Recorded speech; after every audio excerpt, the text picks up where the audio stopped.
As I was going over some old footage that I had lying around, I stumbled over an old review video that I recorded about, I guess, a year ago at this point.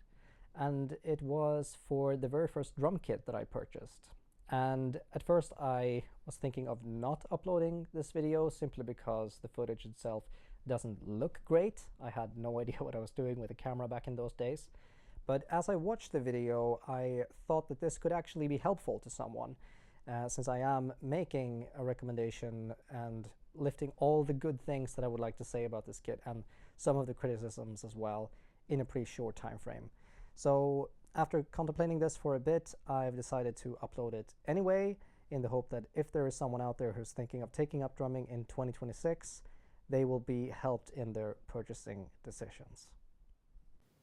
Okay, so before we begin, I just want to say that of course there isn't one drum kit that will fit absolutely everyone, because we all have different needs, and sometimes you need to construct a drum kit in a way that makes it suit great for some people but not for others. And this drum kit is certainly not for everyone. So who is it geared towards? Well, if you think about it, it's mostly beginners who would be interested in a drum kit like this. So is it a good beginner kit is the real question. And my answer is that yes, it is a good beginner kit. Firstly, it's the ease of getting this kit into any space because of the form factor. It's so small and it has such a small footprint that you could fit this into the shoebox that you might find yourself living in, or at least I did for a while. And then this drum kit would have been absolutely perfect for that. The second thing I really like about it is how silent it is. I haven't bought any equipment other than a rug to make this kit silent, and because of these pedals, you can see they don't actually hit anything physically. It's not like a kick tower like this one. So because it doesn't hit anything, it is quite silent. I've now played this in 2 different apartments and I've had absolutely 0 complaints. So that is also a really nice benefit of this kit. Of course, it could be even more silent if it all was all mesh, but then it would cost more. So, you know, it's pros and cons, I guess. Thirdly, I like the fact that you can expand the module. You can see down here, I have one contact which isn't attached to anything. That's because you can add one more cymbal if you like. I haven't done that, but you can do it. Lastly, I like how simple the module is. Because it's aimed towards beginners and children, you don't need a very complex module. It would be a waste. So the only thing I've had to do, I mean, you have the tempo, so you can add a metronome, you have a coach mode, so you can see if you're dragging or if you're playing too fast, so it kind of sticks you to the beat.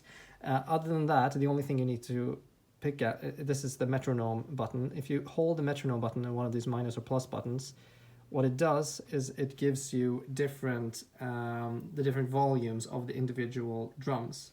So for example, if I hit this drum here, it will show the volume and I can go up or I can go down here. Similarly, if I hit the hi-hat here, it will show a different volume. So in this way, you can alter the volumes so it fits. So I've basically put everything on 8 except for the snare, which is on 12, and the hi-hat, which is on 10. So those are the good things about this kit. What made me change? Well, if it was just up to me and I was the only one playing this kit, I wouldn't care that much, to be honest. This would have been great to play for another year or 2 before upgrading. But because I want a kit that can be played by a more experienced drummer, this wouldn't really do for some of the more advanced stuff we're doing. The reasons are, firstly, the pedals. You don't get, I mean, the kick does not feel like a proper kit. Not for an experienced drummer anyway.